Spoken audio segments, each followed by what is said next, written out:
Is the sailing life worth it? This should be the payoff. Tropical atoll practically all to ourselves. But sailing life is still filled with ups and downs. Sometimes the specifics could be identical to normal family life. So, Kieran's been losing his temper a lot lately. Sometimes the specifics are a little different. All right, fun in remote places. I got a message that the voltage is too high. And sometimes there's no resemblance to land life whatsoever. Never a dull moment. We were just outside the cut, leaving Raroia, and one of our engines died. I'm a bit nervous. Yeah, I'm a bit nervous too. Look at this. Is it all worth it?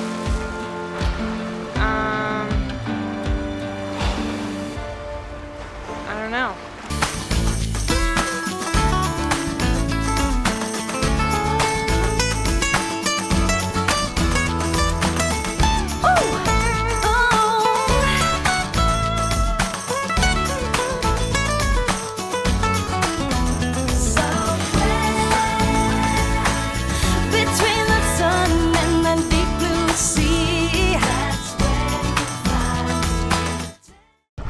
Cheers! It's a beautiful morning here in Raroia, or Raroia, not sure how to pronounce that. Having a little espresso, and Kieran is having his morning swim with sharks.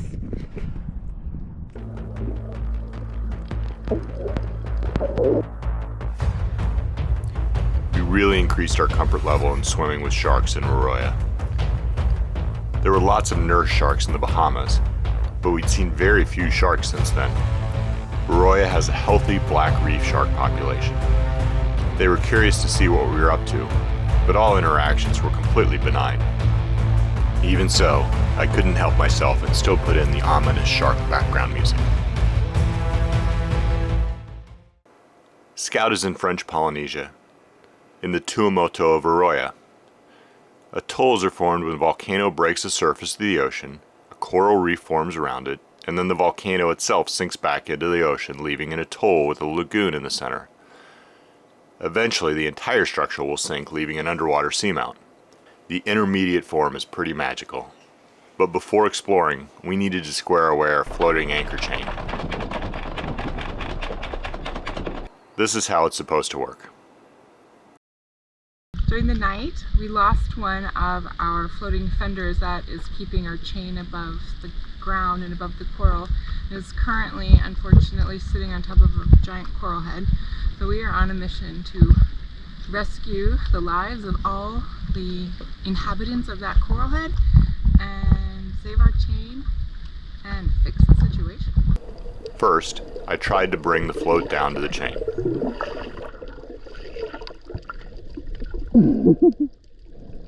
Nope.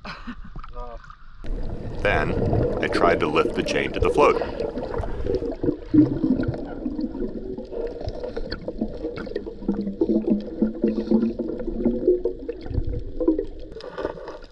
Finally, I got smart and put a strap on the chain and pulled it up a bit at a time from the surface.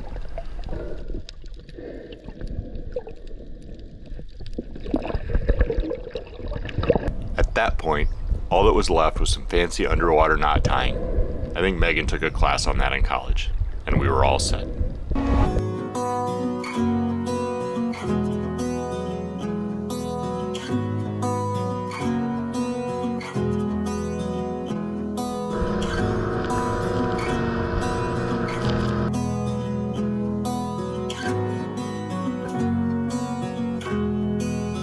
We're doing a little river snorkeling.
The Great Crab Hunt 2024, Fakarava, Rangaroa.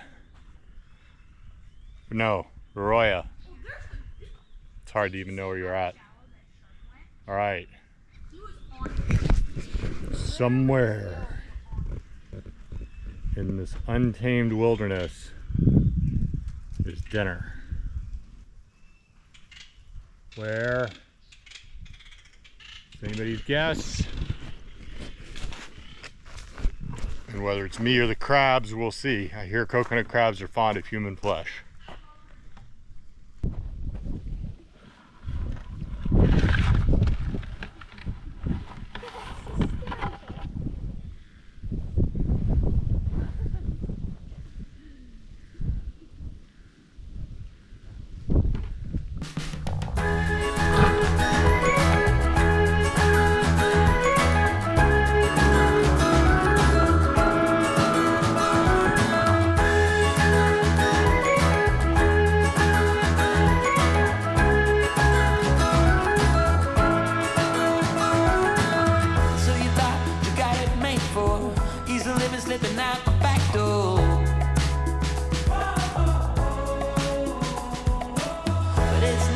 What you're made for, and there's nothing that is too late for.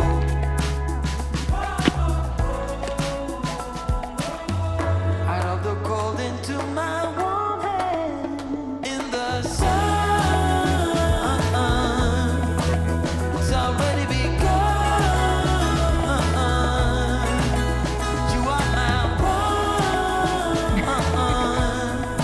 one, with a simple mind, we should find some more time. We don't need to worry at all.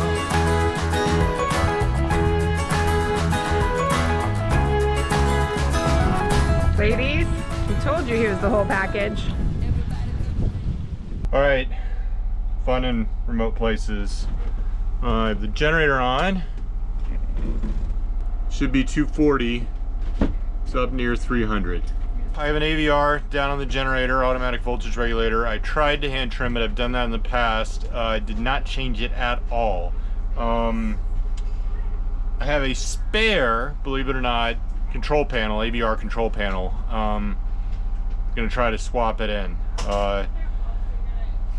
No downside. The main thing I do the generator for is for the dive tanks. And was trying to fill the tanks today and got a message that the voltage is too high.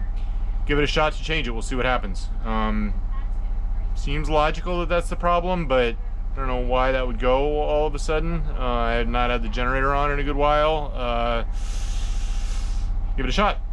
Here's the newly installed voltage regulator, and believe it or not, it solved the problem. It may not be pretty, but it works. Hi. Hi. I just went scuba diving. How was it? It was amazing. And Kieran's gonna go now? Uh-huh. Okay, so same drill. We're just gonna try to be not at the top, not at the bottom. Without the spare, we wouldn't have been able to fill our own dive tanks, so this is a big win. It enables me to teach the kids how to dive, and we've got some epic dive sites in our future.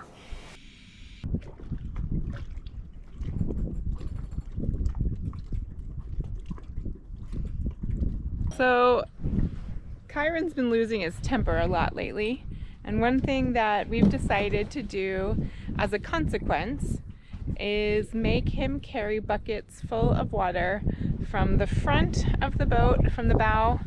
He's got to swim them back and bring them onto the sugar scoop. He does that 3 times, and then he carries the buckets full of water back up to the bow and reattaches them. So he is in the middle of doing that right now.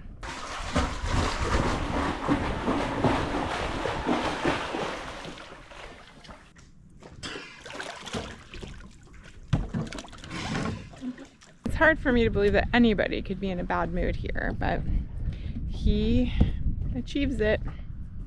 He manages it somehow.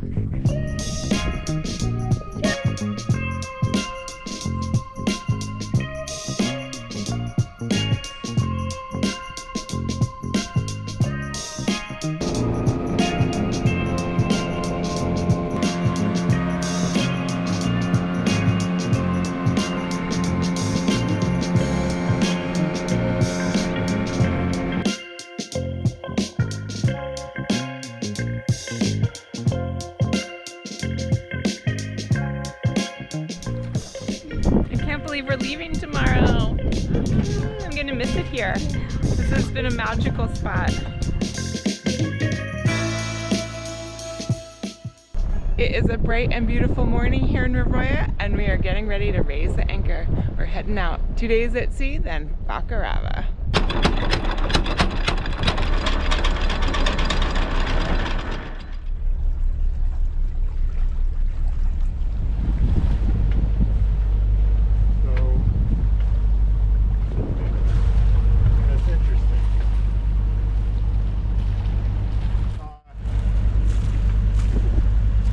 Remember how I froze all that citrus when we headed out across the Pacific?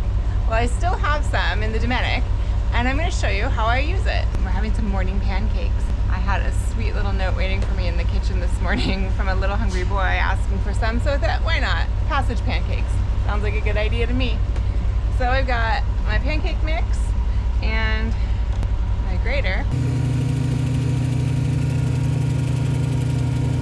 So I used as much of that orange as I needed. Got a lot of nice pulp in my pancake mix, and just the dregs are gonna go overboard.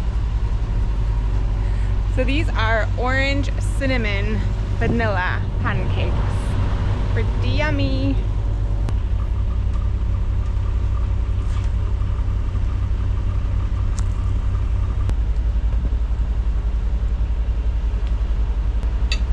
They're really good.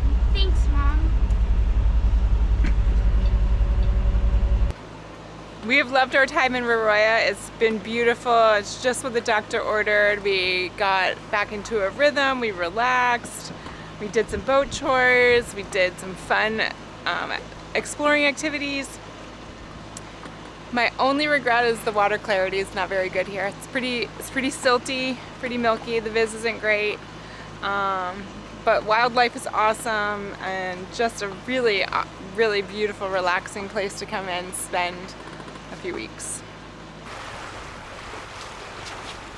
So Kieran, as we get a little closer, I'm not going to want you up front going through this.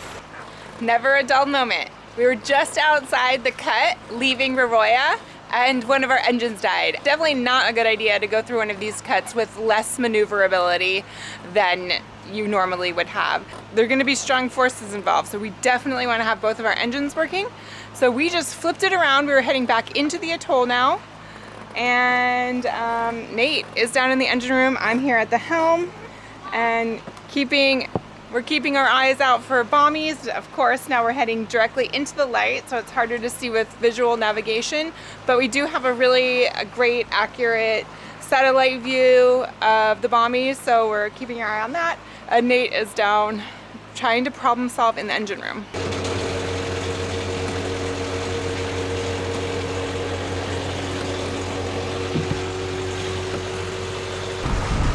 Dirty fuel, I think. I've been having that issue a lot lately. Still, I would say. I can put cleaners in it, but really what I gotta do is I gotta flush fuel.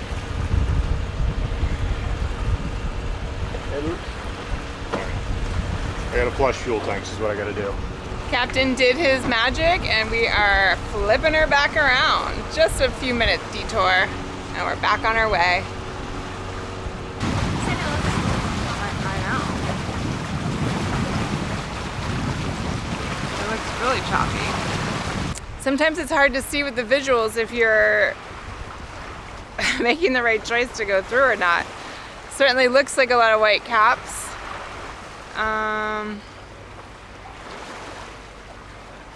I don't know. I'm a bit nervous. Yeah, I'm a bit nervous too. Look at this. What's gonna happen? Are you okay? I don't know. I mean, do you want to abort? Okay. Yeah, Kieran, I need you back right now. Yeah, no, come on, this is so fun. Coming back. Whoa. Thank you, Kieran.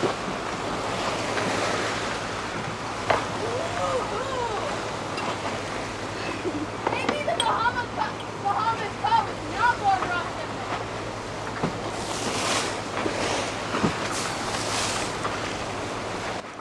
Raroia is 43 kilometers by 14 kilometers. If the tidal range is just 0.4 of a meter, That's over 250 million cubic meters of water that flows out of the atoll every tidal period. The Great Pyramid of Giza, which in and of itself is hard to conceptualize, but it's big, is 2.5 million cubic meters. So that's 100 Great Pyramids flowing out every tidal period. Now that you've got a clear picture of the size involved, I'm kidding, you can see that when all that water hits the ocean, it can create some shock.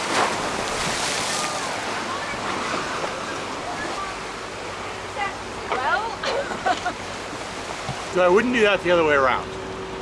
We had the current with us, so we whipped through there. I would not fight in on that. We have a serious situation in the kitchen. Ugh, my goodness. Going through that cut was like going through a washing machine. So we had all this tin cans and glass and paper to throw overboard once we got further offshore, and it's all over the place. That was not an experience for the faint of heart. Maybe we should have stayed in paradise. But where's the adventure in that? Hey, thanks for watching. Hit that subscribe button, and we hope to see you next week as we continue our adventures.